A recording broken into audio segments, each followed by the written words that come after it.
At 5, Tennessee lawmakers have advanced a bill which would allow the use of deadly force to protect property. That bill originally passed late last month. It was sponsored by State Representative Kip Capley and Senator Joey Hensley, both Republicans.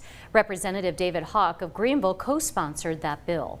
News Channel 11's Brooke Kendall spoke with the defense attorney to learn more about the bill, what it does and doesn't do. Right, Brooke?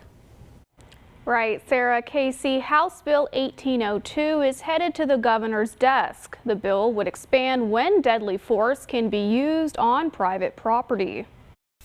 House Bill 1802 would outline certain property crimes, including arson, burglary, robbery, and aggravated cruelty to animals, to Tennessee's self-defense law.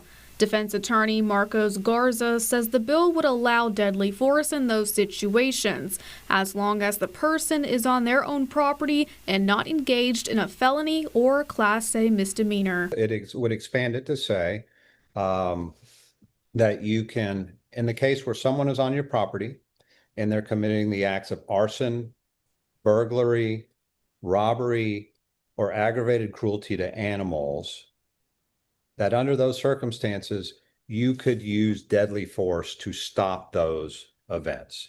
District Attorney Barry Staubus says the bill more clearly defines when force could be justified. And it specifies the kind of crimes that it can be used at, and that wasn't in place before. So I think it creates more bright lines and more guidance to the gun owner or the person defending the property or defending themselves or others.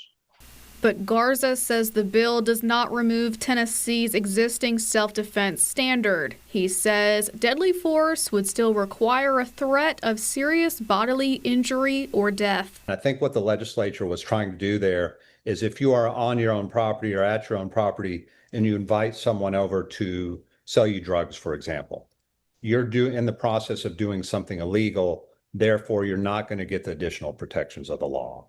Co-sponsor of the bill, Representative David Hawk, sent a statement stating, quote, citizens in Northeast Tennessee expect to be able to use the Castle Doctrine to protect themselves and their families, up to the use of deadly force in case someone tries to break into their homes with criminal intent. The ability to protect your family and home from criminals is a basic premise of life in Tennessee and America, end quote. If Governor Bill Lee signs it, the law would take effect July 1st. Sarah, Casey.